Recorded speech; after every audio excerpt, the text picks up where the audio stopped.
Okay, so here we are at Crescent Heights. The pipe that you see now is the city pipe where water is flowing down the city line. We were running water in the tub for a bit, so there might be some water in the line as we pull it back. But as you can see, there's a saddle there. Kind of hard to see. Oh, there it is. Yeah. Seems to be in pretty good shape. We were not able to go through the front cleanout. We're doing this from the 3-inch cleanout. There are some very sharp turns and some porous pipes, so it is kind of a battle to get to here, but it is doable. I had to use my small jetter head, and the roots that I did see, we were able to clean in this main line pretty good, but where it turns from cast iron to clay in one spot it's not great. A little bit of an offset, but for me to be able to pop over it at 70 feet in with all those turns, not that bad. Okay. So as I'm pulling it back from the clay pipe, it doesn't look too bad. A couple turns actually in this clay pipe.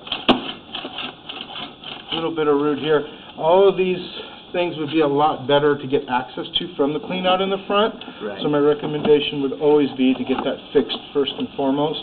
It is about an 8-foot hole. It's going to be some effort to dig on the side of that hill to get access to it, but that's definitely where I would recommend. Another turn here. See on the bottom left a little bit of roots we were able to clean. It was a little worse when we got here, but they will grow back in time. So like I said, it would be best to get access to it. It's like threading a needle from 6 feet away. It's a lot easier to be really close, so having that second clean out near the front of the house would be a definite plus. But the line doesn't look too bad.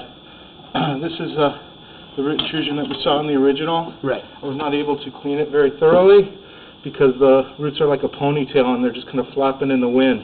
Okay. They won't allow me to get a good bite to clean them, but I don't see any the roots causing a problem at this time because the water flows on the bottom here. Wipe might get caught on there, so once again I would not recommend the wipes. I let her know. Yeah. So as we pull it back from that point on, all the way to the 3-inch cleanout in the backyard, the line is pretty open. You'll see some shale on the bottom. That's just from my jetter knocking the rust off of the side of the pipes in the cast iron. Okay. So this is just loose shale. It will go down. You can see I'm moving it. Oh, it will go down in time when the more water they use, flushing toilets and so forth. Okay. This is the ABS pipe. So a section of it has been cleaned or replaced under the house, I'm guessing. I think it's under the casita. Yeah, that makes sense. And then you can see that eventually it turns back to cast iron right here. Okay.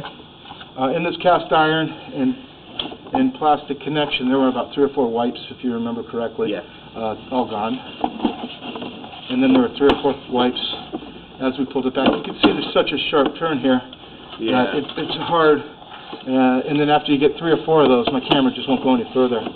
So that front cleanout, once again, is kind of your best interest. Yeah. But I don't see any problems right now except for wipes. Okay. She's going to contact her home warranty place Good. to get that replaced. I'm not sure if they'll cover that, but it's definitely worth looking into. Yeah.